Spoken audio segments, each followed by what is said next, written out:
Hello dear students, आज हम triangle chapter करने वाले हैं, चैप्टर 7th, जो अब क्लास 9th मैथ्स एनसीईआरटी से हम कर रहे हैं इसको।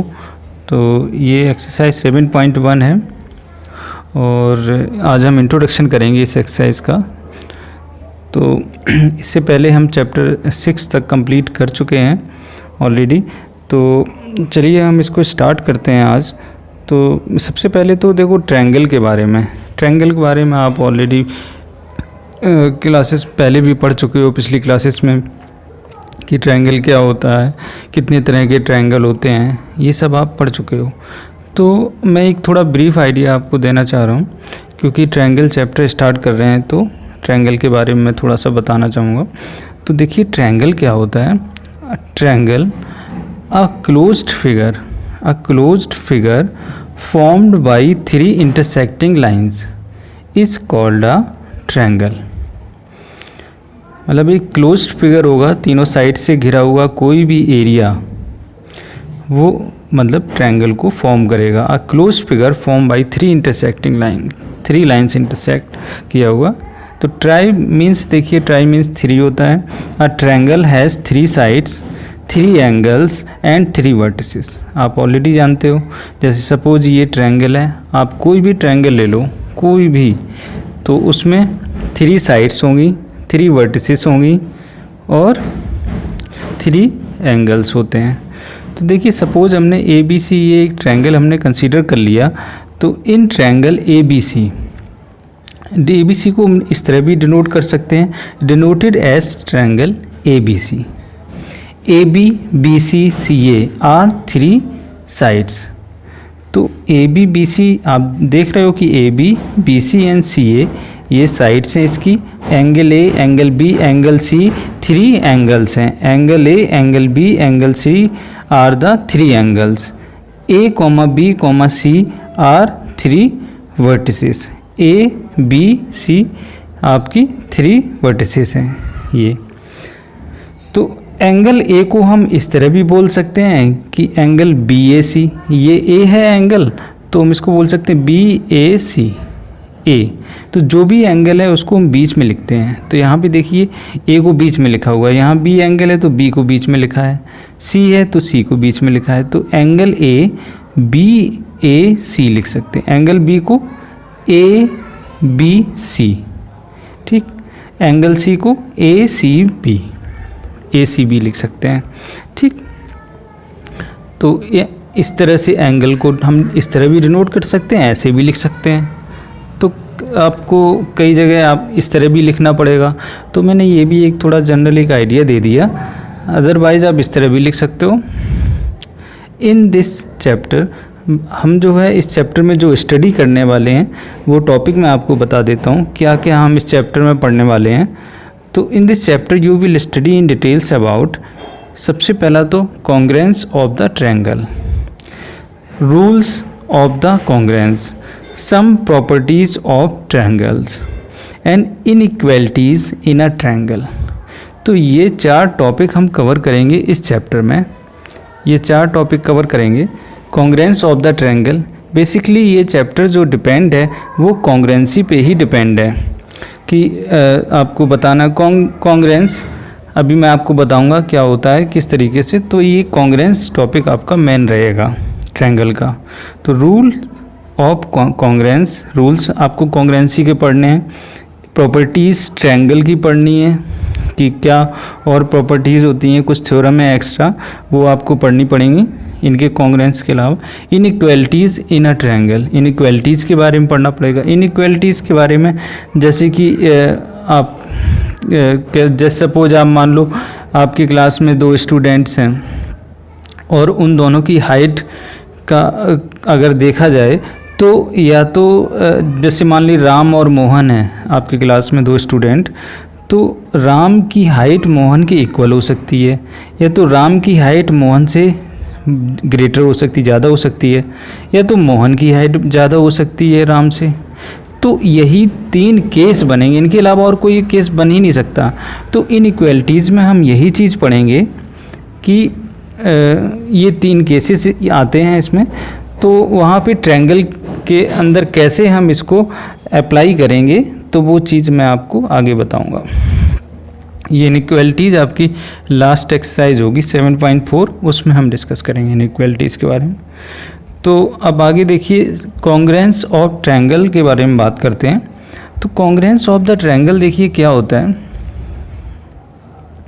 Congruent means equal in all respects और figures whose shape and sizes are both same। तो इस सेंटेंस से आप समझ गए होंगे, थोड़ा आइडिया मिल गया होगा। कॉन्ग्रेंट्स का मतलब होता है कि कोई भी ऐसी चीज़ जो आइडेंटिकल है, एक जैसी है, आइडेंटिकल है, मतलब सेम शेप एंड साइज़ उसका बराबर है, साइज और शेप इक्वल है, मतलब जैसा शेप इसका है वैसे ही दूसरे का भी है, साइज़ भी वही है दोनों का सेम। तो उस केस में आप कह सकते हो कि वो दोनों जो फिगर हैं, वो दोनों चीज़ें हैं, वो कॉन्ग्रेंट होंगी। तो congruent means equal in all respect, हर तरीके से वो इक्वल होने चाहिए, और या figure whose shapes and size are both same. Okay, तो कॉन्ग्रेंट्स के बारे में आप समझ गए होंगे। उसके बाद देखिए, इसमें कुछ मैं एग्जांपल और देना चाहूँगा ताकि आपको और क्लियर हो जाए। देखिए, जैसे 2 copies of your photograph of the same size are identical. अगर आप अपने फोटोग्राफ, आप पासपोर्ट साइज़ फ़ोटो अगर देखो, तो जब भी हम फ़ोटो देखें तो उसमें वो एक जैसी ही फ़ोटोग्राफ होती हैं। 2 copies of your photograph of the same size are identical, एक जैसी होती हैं, इसलिए हम उनको कह सकते हैं ये कॉन्ग्रेंट फिगर हैं। और आइडेंटिकल एक जैसी हैं, तो यहाँ पे कॉन्ग्रेंट्स की कंडीशन आ जाती है। ठीक, 2 bangles of the same size, bangles मतलब चूड़ियाँ, एक ही साइज़ की चूड़ियाँ अगर हैं तो वहाँ पे कॉन्ग्रेंट हो जाएगा, वो चीज़ें जो होंगी वो कॉन्ग्रेंस में आ जाएंगी, कॉन्ग्रेंसी में। 2 ATM cards issued by the same bank और आर आइडेंटिकल, 2 ATM कार्ड एक ही बैंक से इशू हुए हैं तो वो भी कॉन्ग्रेंस की कंडीशन में आएंगे। 2 circles of the same radius, 2 circle हैं, उनकी रेडियस इक्वल है। इसकी मान लीजिए कि कोई एक सर्कल है, उसकी 3 सेंटीमीटर, एक दूसरा सर्कल है वो भी 3 सेंटीमीटर का है, तो वो कॉन्ग्रेंस हो जाएंगे। ठीक, same size and same shape. 2 squares of equal sides, 2 squares of equal sides और सेम मेज़र, मतलब स्क्वायर्स की अगर बात करें तो एक स्क्वायर जो होगा उसकी मान लीजिए साइड अगर मान लें 3 सेंटीमीटर का, एक 3 सेंटीमीटर साइड का एक स्क्वायर है एक, और दूसरा स्क्वायर है वो भी 3 सेंटीमीटर साइड का है, तो वो दोनों स्क्वायर्स कॉन्ग्रेंस हो जाएंगे, कॉन्ग्रेंस कंडीशन में आएंगे। Then 2 equilateral triangles of equal side, अगर हम 2 इक्विलेटर ट्रायंगल को ले लेते हैं और दोनों की साइड इक्वल है तो उस केस में वो भी कॉन्ग्रेंस होंगे। ठीक, कॉन्ग्रेंस फिगर कह सकते हो उनको। तो मतलब सेम साइज एंड शेप अगर हैं तो उस इन ऑल रिस्पेक्ट तो हम कह सकते हैं वो। ये मैंने कुछ एग्जांपल ले लिए थे आपको समझाने के लिए, अदरवाइज़ आप और भी एग्जांपल देख सकते हो, अपने आसपास भी कई चीज़ें देख सकते हो। So whenever identical objects have to be produced, the concept of congruence is used in making the cast या कंडीशन। जब कोई जो है कोई भी आइडेंटिकल ऑब्जेक्ट प्रोड्यूस्ड होता है, have to be produce the concept of congruence, the concept of congruence is used as making the condition, तो वहाँ पे कॉन्ग्रेंस की कंडीशन आ जाती है।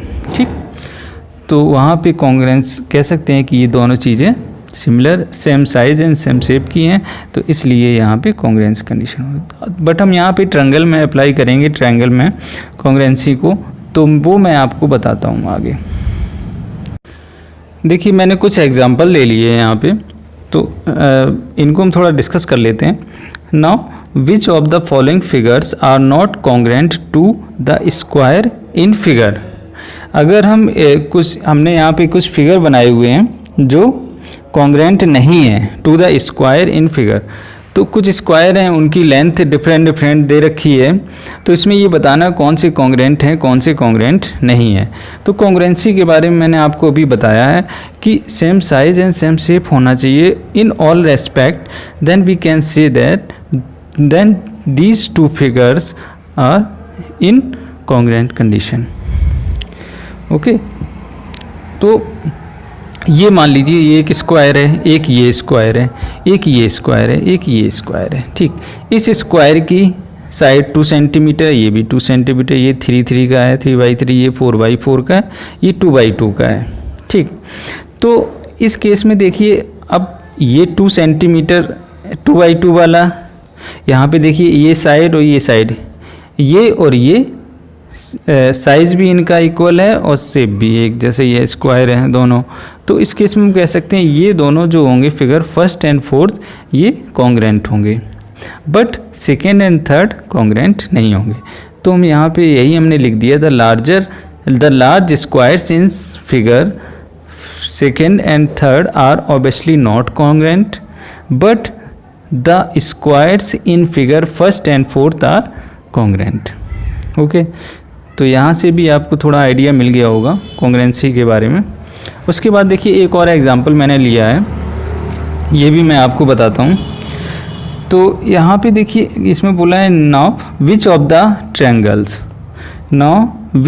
Triangles given below are congruent to triangle ABC in figure. मतलब ABC एक triangle आपको given है, उसके कॉन्ग्रेंट में कौन कौन से फिगर हैं, कौन सी ट्रायंगल हैं इसमें। तो आपको ये बताना है, जैसे ABC एक ट्रायंगल है, इसमें देखिए 4.5 सेंटीमीटर की ये साइड है, यहाँ पे 5 सेंटीमीटर, यहाँ 4 सेंटीमीटर है। ठीक, तो और उसके बाद एंगल भी यहाँ पे देखिए डिफरेंट है, एंगल भी ध्यान रखना है और साइड भी ध्यान रखनी है। तो सेकेंड वाले को हम सबसे पहले चेक करते हैं, 4, 5, 4.5, 4, 5, 4.5 मीन्स साइड तो इक्वल है, जो साइड इसकी है वही साइड इसकी है। अब एंगल भी चेक करते हैं, 4 और 5 के बीच में एंगल ये वाला है। ठीक, 3 डैश लगे यहाँ पे, तो यहाँ 4 और 5 के बीच में ये है, तो 4 एंड 5 के बीच में यहाँ भी अगर देखें तो ये है। ठीक है, उसके बाद 4 एंड 4.5 ये सिंगल वाला, 4 एंड 4.5 सिंगल है। ये अगर चेक करते हैं तो ये भी, मतलब ये जो फिगर है कॉन्ग्रेंट है इसके। ठीक, सेकेंड एंड थर्ड, ये सेकेंड जो है ये कॉन्ग्रेंट है। उसके बाद थर्ड की बात करें, 4, 5, 4.5, 4, 5, 4.5 तीनों साइड्स इक्वल हैं। उसके बाद एंगल चेक करते हैं, 4 एंड 5 ये 4 एंड 5 ठीक है, 4, 4.5 सिंगल है, 4, 4.5 सिंगल है, थर्ड वाला तो ऑटोमेटिकली होगा। तो थर्ड वाला भी है कॉन्ग्रेंट। उसके बाद फोर्थ फिगर को देखें तो इसमें भी देखिए 4, 5, 4.5 वही साइड्स हैं जो इसमें दे रखी हैं, और 4 एंड 5 के बीच में ये है एंगल। ठीक, उसके बाद 4 एंड 4.5 के बीच में ये है, ये ठीक है, ये भी देखिए कॉन्ग्रेंट है। अगर मैंने इसको चेक कर लिया है, आप भी देख लीजिए, ये कॉन्ग्रेंट फिगर है इसके रिस्पेक्ट में। ठीक, अब यहाँ पे ये दोनों कॉन्ग्रेंट फिगर हैं, ये समझिए सब हर तरीके से, क्योंकि एंगल भी जो इसमें है वही इसमें है। अब इसमें चेक करते हैं, अब यहाँ पे देखिए साइड डिफरेंट हो गई हैं, तो एंगल तो डिफरेंट हो ही गए होंगे। तो यहाँ पे देखिए साइड ये डिफरेंट हैं, तो ये एंगल भी इक्वल ही रहे होंगे। ये इक्विलेटर ट्रायंगल दे रखा है, क्योंकि साइड सभी इक्वल हैं 60 डिग्री, बट यहाँ पे देखिए डिफरेंट एंगल हैं, तो ये कॉन्ग्रेंट फिगर नहीं होगा। ठीक है, तो हम यहाँ पे कह सकते हैं कि फर्स्ट, हम इस तरह यहाँ पे लिख सकते हैं, फर्स्ट फिगर जो है आप first, second, third and fourth are congruent. ठीक, ये कह सकते हैं कॉन्ग्रेंट फिगर, या ट्रायंगल कह सकते हो, कॉन्ग्रेंट ट्रायंगल्स। और इसकी हम बात करें फिफ्थ, ये नहीं है, is not congruent triangle is not okay. तो हम यहाँ पे यही आपको समझ में आ गया होगा कि आपको एंगल भी चेक करना है और साइड भी चेक करनी है, तभी हम कह सकते हैं कि वो कॉन्ग्रेंट फिगर है कि नहीं है। तो यहाँ पे आपको इसमें भी थोड़ा सा आइडिया मिल गया होगा। देखिए आप अब जैसे कि अगर यहाँ पे स्क्वायर है, अगर यहाँ पे इधर ऊपर मैंने एक एग्जांपल दिया था, अगर यहाँ पे रेक्टेंगल होता, स्क्वायर होता, तब तो वो कॉन्ग्रेंट नहीं होते हैं। Same size and same shape होना चाहिए, तभी वो कॉन्ग्रेंट होंगे। ओके, अब इसके बाद आगे मैं आपको बताता हूँ। यहाँ तक आपको समझ में आ गया। उसके बाद आगे देखिए इफ़ जैसे कुछ कंडीशन और हैं वो मैं आपको बता देता हूँ। अभी तक हम कॉन्ग्रेंस के बारे में अभी हमने पढ़ा, उसके बाद कुछ फिगर हमने देखे, उसमें कॉन्ग्रेंसी को देखा। उसके बाद हम थोड़ा सा और ट्रायंगल के बारे में और थोड़ा सा हम जानते हैं। If triangle PQR is congruent, if triangle PQR is congruent to triangle ABC। PQR कोई ट्रायंगल है, PQR वो कॉन्ग्रेंट है ट्रायंगल ABC के। तो हम इसको लिखेंगे कैसे? इस तरह से लिखा जाएगा, ट्रायंगल PQR, ये साइन होता है, ये दो लाइनें आप बना दो इस तरह से, दो लाइनें और उसके ऊपर इस तरह से, ये साइन होता है कॉन्ग्रेंसी का। तो triangle PQR congruent to triangle ABC, इस तरह से लिखते हैं। उसके बाद कुछ चीज़ें इसमें नोटिस करने वाली हैं, वो देखिए मैं आपको बता रहा हूँ। Notice that when triangle PQR congruent to triangle ABC, then sides of triangle PQR fall on corresponding equal sides of triangle ABC, and so is the case of the angles। Angles के भी case में वही होना चाहिए और side के case में भी वही होना चाहिए। तो देखिए क्या करस्पॉन्डिंग की बात कर रहा है वो, ट्रायंगल PQR। अब यहाँ से ही आपको फिगर बनाने की ज़रूरत नहीं है, यहाँ से भी हमें वही चीज़ मिलनी चाहिए जो फिगर से मिलनी चाहिए। अगर हम ट्रायंगल का फिगर बनाते हैं तो भी हमें वही चीज़ मिलेगी फिगर से और यहाँ से भी। अब यहाँ पे देखिए साइड जो PQ है, PQ साइड, यहाँ से मैं आपको थोड़ा सा बता देता हूँ। इसमें देखिए जैसे मान लीजिए इसकी मैं बात कर रहा हूँ कि ट्रायंगल PQR है, ये कॉन्ग्रेंट है ट्रायंगल ABC के। ओके, और तो यहाँ पे देखिए PQ जो है PQ AB के रिस्पेक्ट में जाएगा और QR BC के रिस्पेक्ट में। उसके बाद PR AC के रिस्पेक्ट में, PR AC के रिस्पेक्ट में। और एंगल की बात करें तो PA के इक्वल होगा। मतलब ये देखिए कॉन्ग्रेंट की बात हो रही है तो ये इक्वल साइड्स हो जाएंगी। PQ is equal to AB, QR is equal to BC, PR is equal to AC, इस तरह से होगा, इक्वल होंगी, कॉन्ग्रेंट होगा तभी। और एंगल की बात करें तो एंगल P जो होगा वो एंगल A के इक्वल होगा। उसके बाद एंगल Q एंगल B के equal, angle R angle C के इक्वल। तो Q B के R C के रिस्पेक्ट में। तो जो लिखा होता है ना ये इस तरीके से, तो वहाँ से भी हमें यही कंडीशन मिलनी चाहिए, समझे? तो यही चीज़ मैं आपको बताना चाह रहा हूँ। ऐसा नहीं कि आप इसको लिख दो triangle RQP is similar triangle ABC, ये गलत हो जाएगा। ये इस तरह लिखोगे तो ये रॉन्ग हो जाएगा। तो यही चीज़ मैं आपको यहाँ बताना चाह रहा हूँ कि notice that when triangle PQR congruent to triangle ABC, then sides of triangle PQR fall on corresponding equal sides of triangle ABC, and so in the case for the triangles, angle के case में भी वही condition होगी। Okay, that is side PQ covers AB।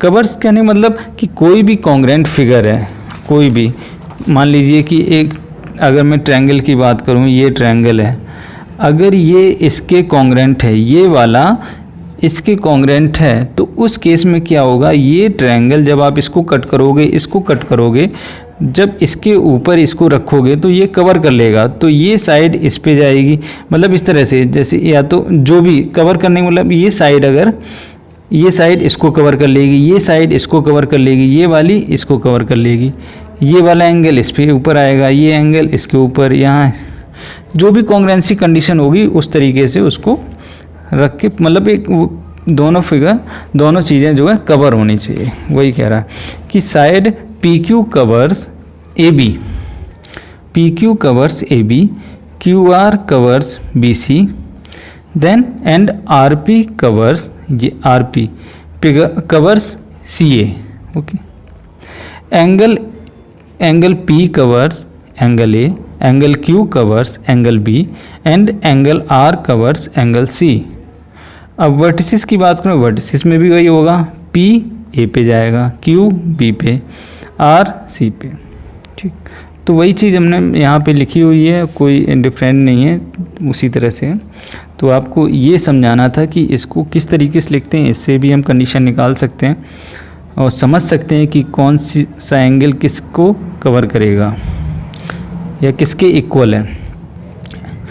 तो देखिए यहाँ पे कुछ चीज़ें और हैं, अंडर दिस नोट कुछ है वो आपको ध्यान रखना है, जैसे कि अंडर दिस करस्पॉन्डेंस, करस्पॉन्डिंग का मतलब समझे आप कि PQ के रिस्पेक्ट में AB है, QR के रिस्पेक्ट में BC, तो under the correspondence triangle PQR is congruent to triangle ABC but is will not be correct to write triangle QRP is congruent to triangle ABC।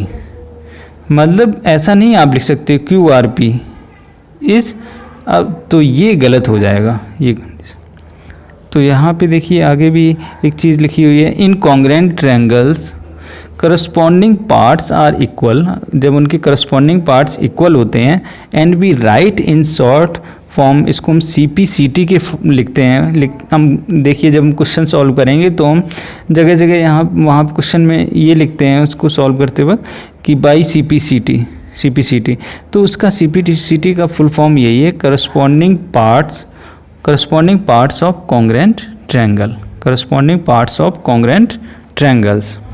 Okay, अब उसके बाद देखिए कुछ रूल हैं कॉन्ग्रेंसी के, वो हम पढ़ने वाले हैं। देखिए सबसे पहले तो इसमें देखिए 5 रूल हैं जो हम अभी एक्सरसाइज 7.1 से पहले इन 3 रूल्स को पढ़ेंगे, और उसके बाद जो है 7.3 में ये अप्लाई हो रहे हैं, 7.2 में भी नहीं यही वाले अप्लाई होंगे, 7.3 में ये दोनों अप्लाई होंगे। तो और आपको पढ़ने 5 रूल ये पढ़ने कॉन्ग्रेंसी के, ये बहुत ही इंपॉर्टेंट है। ये अभी आपके लिए 9th में भी इम्पॉर्टेंट है, आगे चल के आप क्लास 10th में भी जाओगे, उसमें भी एक ट्रायंगल चैप्टर है, तो वहाँ पे भी इनका यूज़ होगा। तो देखिए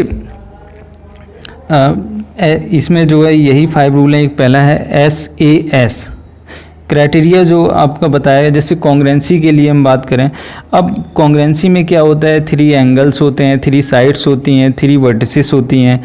अब हम सभी को तो नहीं लिख सकते हैं कि जो है ये 3 साइड इसके इक्वल हैं और ये 3 एंगल्स इसके इक्वल हैं, सभी को नहीं लिख सकते हैं। तो यहाँ पे उन्होंने एक कुछ कंडीशन बता दी कि आप ये 3 चीज़ें बता दो, अगर उन दोनों ट्रायंगल में ये 3 चीज़ें सेम हैं, ये तीनों, तो उस केस में हम कह सकते हैं वो दोनों ट्रायंगल कॉन्ग्रेंट होंगे। तो इसमें देखिए पहली तो कंडीशन है SAS, पहली तो है SAS मतलब साइड एंगल साइड। सेकेंड है ASA एंगल साइड एंगल, है ना, कि मतलब पहली वाली में तो ये है कि 2 ट्रायंगल हैं, अगर दोनों ट्रायंगल की मान लीजिए 2 साइड्स इक्वल हो जाती हैं, मतलब एक साइड जो है उसके दूसरे वाली साइड के इक्वल है, एक एंगल उस इक्वल है और साइड इक्वल है, तो उस केस में हम कह सकते हैं कि वो इक्वल होंगे। मतलब ये 3 चीज़ें इस ट्रायंगल में भी हैं और उस ट्रायंगल में भी हैं, तो उस केस में हम कह सकते हैं ये दोनों ट्रायंगल कॉन्ग्रेंट होंगे। ASA की बात करूं तो इसमें आपके 2 एंगल होने चाहिए और एक साइड इक्वल होनी चाहिए। अब इसमें किस किस तरीके का होगा, क्या मतलब ऐसा नहीं है कि आप दो एंगल कोई भी ले लो और साइड कुछ कोई भी ले लो, ऐसा नहीं।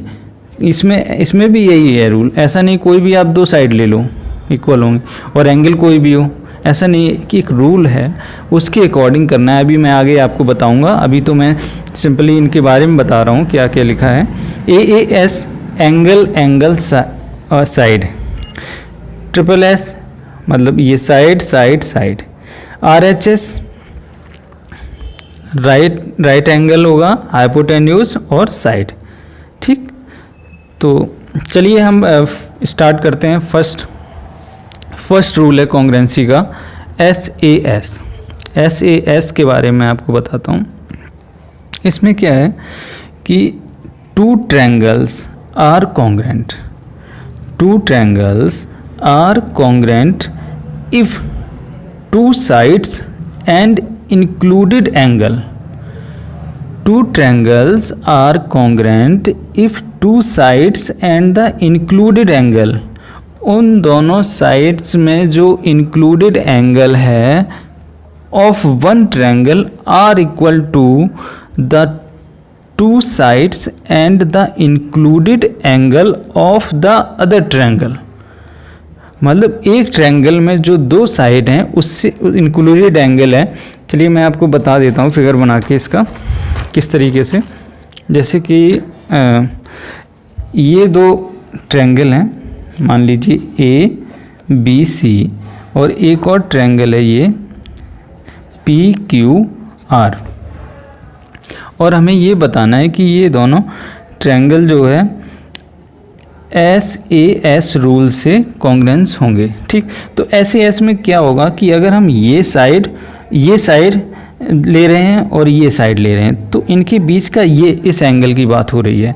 अब ये साइड हो सकता है कि BC के इक्वल हो सकता है कि मान लीजिए ये वाली BC जो है PQ के इक्वल हो, और AB जो है यहाँ पे ये PR के इक्वल हो, है ना। तो क्या होगा कि अब इन दोनों के बीच में कौन सा एंगल है, ये वाला, तो इन दोनों के बीच में ये वाला एंगल इक्वल होना चाहिए। तो अगर ये कंडीशन उसमें होती है दोनों ट्रायंगल में तो वो कॉन्ग्रुएंस होंगे। तो इसमें यही बोला है कि साइड एंगल साइड। ठीक, ऐसा नहीं कि आप कोई भी एंगल ले लो, जो भी दो साइड आप लोगे जो जहाँ पे उनका कॉमन वर्टेक्स है उसका वो वहाँ पे जो एंगल बन रहा है वही एंगल अगले वाले जो आप अदर ट्रायंगल ले रहे हो उसमें भी वही कंडीशन होनी चाहिए, तभी वो दोनों ट्रायंगल कॉन्ग्रुएंट होंगे। तो यही इसमें कहा गया है, two triangles are congruent if two sides and the included angle of one triangle are equal to the two sides and the included angle of the other triangle. Okay, I hope आपको समझ में आ गया होगा, अब इसमें कोई doubt नहीं होगा। तो देखिए एक एग्जांपल मैंने लिया हुआ है, आपकी बुक में भी ये एग्जांपल दे रखा है, तो मैं आपको थोड़ा सा इसको समझाना चाहूँगा। तो देखिए in figure OA is equal to OB, ये जो फिगर आपको क्वेश्चन में ऑलरेडी फिगर दे रखा है, OA is equal to OB, ये भी बोला है कि OA is equal to OB है and OD is equal to OC है, OD is equal to OC है। ठीक, ये दोनों इक्वल हैं, ये भी इक्वल हैं। सो दैट ट्रायंगल AOD ये वाला ट्रायंगल और ट्रायंगल BOC ये दोनों बताने हैं कि ये कॉन्ग्रुएंट हैं कि नहीं। तो आप आसानी से इसको बता सकते हो, देखो कैसे। In triangle AOD and triangle AOD, एक दूसरा ट्रायंगल हम ले रहे हैं BOC। ओके, इन दोनों ट्रायंगल को हम ले रहे हैं, तो देखिए क्या लिख सकते हैं। देखिए ऑलरेडी हमें मालूम है कि OA is equal to OB, OA is equal to OB ये गिवन है। OD is equal to OC, OD is equal to OC, तो ये दोनों चीज़ें तो आपको गिवन है क्वेश्चन में, तो वहाँ से हमने बस लिख दिया इसको। अब उसके बाद देखिए दो साइड तो हमें मिल गई, अगर हमें एंगल इक्वल मिल जाता है, मतलब देखिए एक ये साइड इसके इक्वल है, ये वाली इसके इक्वल है। अगर हमें ये एंगल, अब ये देखिए कॉमन वर्टेक्स इन दोनों की ये है, तो ये वाला एंगल होगा, और ये वाली साइड अब इनकी कॉमन वर्टेक्स ये है, तो ये वाला एंगल। अगर इन दोनों एंगल को हम इक्वल कर देते हैं, इन दोनों एंगल को अगर हम इक्वल कर देते हैं, तो उस केस में ये दोनों ट्रायंगल कॉन्ग्रुएंट हो जाएंगे। तो देखिए हम इसको करते हैं। अब देखिए आपने लास्ट चैप्टर में पढ़ा था लाइन्स एंड एंगल में, उसमें पढ़ा था कि जब दो लाइनें इंटरसेक्ट करती हैं, जैसे मान लीजिए सपोज ये एक ये लाइन है, एक ये लाइन है, इंटरसेक्ट कर रही है, तो इनके आमने सामने के एंगल इक्वल हो जाते हैं। ये एंगल इसके इक्वल होगा और ये वाला एंगल इसके इक्वल होगा। तो ये किस में आता था? वर्टिकली अपोजिट एंगल में। तो हम यहाँ पे ये कह सकते हैं, अब यहाँ भी देखिए ये वाली लाइन ए बी और सी डी इंटरसेक्ट हो रही है, कहाँ पे? पॉइंट ओ पर इंटरसेक्ट हो रही है, और इंटरसेक्ट हो रही तो ये आमने सामने के एंगल हैं। तो इसका मतलब ये जो होंगे एंगल वो वर्टिकली अपोजिट एंगल होंगे और इक्वल हो जाएंगे। एंगल बी ओ सी, अब ये क्यों इक्वल होंगे उसका रीज़न लिखना पड़ेगा, कि वर्टिकली अपोजिट एंगल हैं, इसलिए इक्वल हैं। ओके, अब यहाँ पे हम कह सकते हैं, देखो दो साइड्स हमने इक्वल कर दी, एक एंगल इक्वल कर दिया, तो हम कह सकते हैं कि ट्रायंगल AOD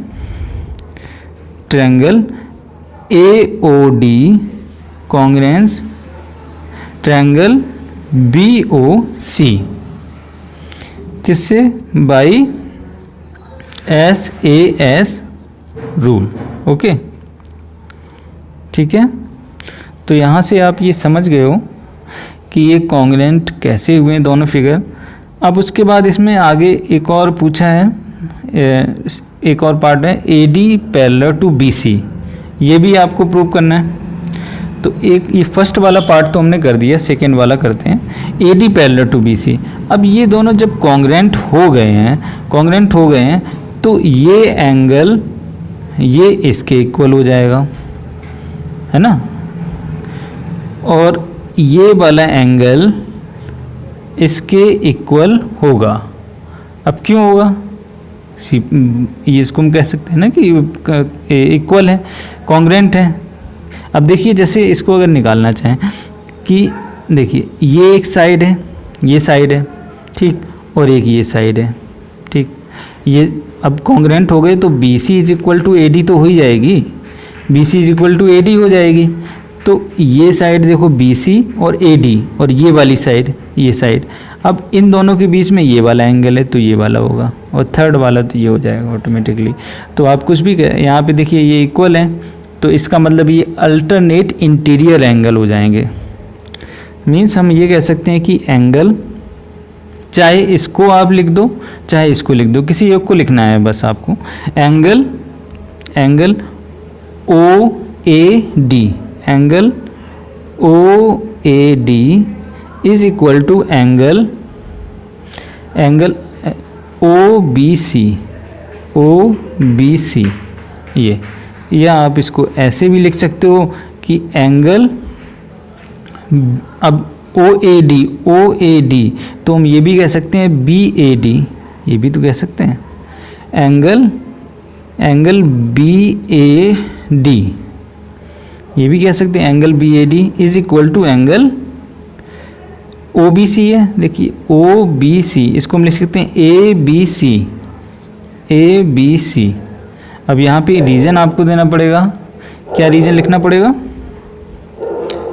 कि यहाँ पे सबसे पहले तो इसको तो आप लिख सकते हो, यहाँ पे लिख सकते हो बाई CPCT इसके, और इसके बाद ये स्टेप आपको लिखना है, यहीं पे लिखना था by CPCT, corresponding part of congruent triangle. तो उसके बाद हमने ये लिखा है। अब ये क्यों हो जाएंगे इक्वल? क्योंकि अब ये इक्वल तो यहाँ से हो गए थे, तो इसका मतलब ये इक्वल हैं, तो ये alternate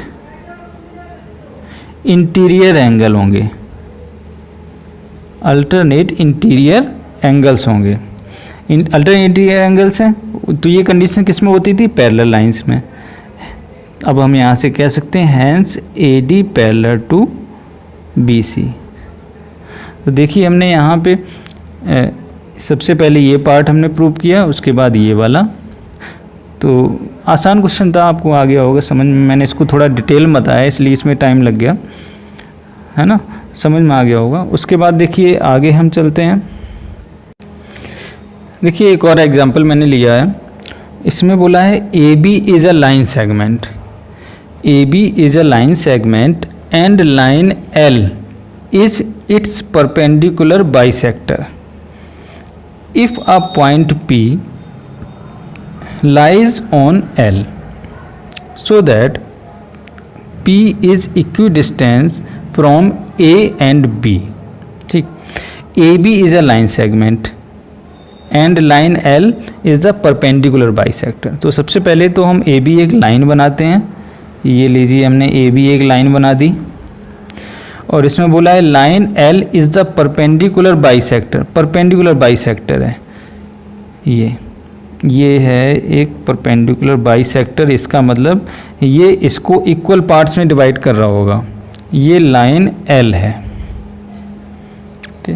if a point P lies on L, इस पे कहीं पॉइंट P लाई कर रहा है on L so that P is equidistance from A and B। अब इसमें ये बताना है कि A एंड B इससे इक्वल डिस्टेंस में है, ये आपको प्रूव करना है। मतलब to prove AP is equal to BP, ये, और गिवन क्या है, ये परपेंडिकुलर। आपको यहाँ पे लिख देना है कि गिवन में कि AB is a line segment and L is a perpendicular bisector। यहाँ पे मान लीजिए कि हम एक D पॉइंट ले लेते हैं, D ले लेते हैं और इसको हम करते हैं प्रूव। तो देखिए AD, हम ये कह सकते हैं कि AD जो होगा, AD वो BD के इक्वल होगा ये, और ये परपेंडिकुलर बाइसेक्टर है तो इसका मतलब ये 90 डिग्री है, 90 डिग्री है, यहाँ भी है, इसमें भी है, और ये कॉमन साइड है, इस ट्रायंगल में भी है, इस ट्रायंगल में भी है। तो SAS से ये कॉन्ग्रुएंट हो जाएंगे। In triangle ADP and triangle BDP, इन दोनों ट्रायंगल को ले रहे हैं, तो AD is equal to BD, ये हम कह सकते हैं AD is equal to BD। क्यों कह सकते हैं? क्योंकि ये गिवन है कि परपेंडिकुलर बाइसेक्टर है, बाइसेक्टर है, इसका मतलब ये बाइसेक्ट करेगा, टू इक्वल पार्ट्स में डिवाइड करेगा। यहाँ पे डिटेल भी यहाँ पे दे सकते हो कि L is the perpendicular bisector on side AB। Then angle ADP is equal to angle BDP is equal to, ये क्या होगा, 90 डिग्री। क्यों होगा? क्योंकि ये परपेंडिकुलर बाइसेक्टर, परपेंडिकुलर बोल रहा है, परपेंडिकुलर का मतलब होता है 90 डिग्री, ये भी आपको गिवन है, ठीक। और ये साइड जो है DP is equal to DP, ये कॉमन साइड हो जाएगी, कॉमन साइड। अब देखिए दो साइड हमने और उसमें इंक्लूडेड एंगल जो था उन दोनों साइड के बीच में वो हमने निकाल दी। तो हम कह सकते हैं कि triangle ADP congruent triangle BDP by SAS rule. ये देखिए हैंस प्रूव्ड, नहीं हैंस यहाँ पे लिखना पड़ेगा आपको, ये बोला कि distance AD is equal to AP is equal to BP, ये और लिखना है। हाँ, hence AP is equal to BP by CP CT, ये लिखना पड़ेगा। अब उसके बाद हैंस प्रूव्ड, ठीक। क्योंकि यहाँ पे इक्वल डिस्टेंस हमें शो करनी है। तो हमने इन दोनों को कॉन्ग्रेंट सबसे पहले से प्रूव किया, उसके बाद हम कह सकते हैं कि A P is equal to B P होगा, कि ये दोनों जो ये पी पॉइंट होगा वो ए और बी से इक्वल डिस्टेंस पे है। ठीक है, तो इस समझ में आ गया होगा आपको। उसके बाद देखिए एक और एग्जांपल हम ले लेते हैं, are the two triangles congruent. इसमें बोला है कि are the two triangles are congruent, ये क्वेश्चन पूछा है कि ये क्या कॉन्ग्रेंट हैं। तो चलिए हम देखते हैं, ये 50 डिग्री है, ये भी 50 डिग्री है, ओके। ये 4 है, ये 5, 4 और 5 दे रखा है। बट मैंने आपको बताया था कि जो भी साइड इक्वल हैं उनका इंक्लूडेड एंगल होना चाहिए। अब 4 और 5 तो है यहाँ पे, लेकिन ये एंगल नहीं है यहाँ पे। अच्छा 4 और 5 ये दिया हुआ है, ठीक। यहाँ 50 है, यहाँ 50 है, तो इसमें ये बताना है कॉन्ग्रेंट है कि नहीं है। देखिए इसमें एग्जाम्पल एक दिया था, इसमें थोड़ा इन्फॉर्मेशन लिखी नहीं थी सारी, तो मैंने इसमें थोड़ा लिख दिया है, इसमें मिसिंग थी वैल्यू। तो इसमें पूछा है are the two triangles congruent. तो ये देखिए 3 4 5, 3 4 5, ठीक है। उसके बाद ये 50 डिग्री 70 डिग्री, 50 इसमें भी है 70 इसमें भी है, तो थर्ड एंगल तो ऑटोमेटिकली बता सकते हैं क्योंकि टोटल सम 180 डिग्री होता है। तो यहाँ पे देखिए 3 और 4 के बीच 70 डिग्री का एंगल है, 3 और 4 के बीच में यहाँ 50 डिग्री का एंगल है, तो यहाँ पे यही ये रॉन्ग हो गया। उसके बाद 3 और 5 के बीच में अगर हम देखें तो यहाँ पे 70 है, 3 और 5 के बीच में यहाँ 50 डिग्री है, तो यहाँ पे ये रॉन्ग हो जाएगा क्योंकि एंगल आपको नहीं सही से दे रखे हैं। अगर यहाँ पे 3 और 4 के यहाँ पे दे रखा होता 70 और इधर 70 ऑलरेडी है, तो हम कह सकते थे कॉन्ग्रेंट, या यहाँ 50 है यहाँ भी 50 होता तो हम कह सकते थे कॉन्ग्रेंट है, ठीक। तो यहाँ पे ये दोनों फिगर कॉन्ग्रेंट नहीं हो। Are the two triangles congruent, तो यहाँ पे हम कह सकते हैं no, these two figures are not congruent, ठीक। अब यहाँ पे कुछ एक नोट भी है, वो मैं आपको बता देता हूँ। It is very important that the equal angles are included between the pair of equal sides. जैसे कि ये तो आपने पहले ही पढ़ रखा है कि जो है दो साइड्स हैं उसका इंक्लूडेड एंगल होना चाहिए, वही चीज़ इसमें लिखी हुई है। अब SAS आपने रूल पढ़ा है, SAS congruence rule holds but not ASS, SSA ये नहीं होता है। आप SAS की जगह आप ये नहीं लिख सकते हो कि हमने सर ये तो लिख दिया है, ये भी लिख दिया है, ऐसे ASS ये रूल कोई नहीं होता है, SSA ये भी नहीं होता है, आपको लिखना पड़ेगा यही SAS कॉन्ग्रेंस रूल, ओके। तो ये कॉन्ग्रेंस रूल, तो देखिए ये हमने एक रूल पढ़ लिया आपने SAS कॉन्ग्रेंस रूल।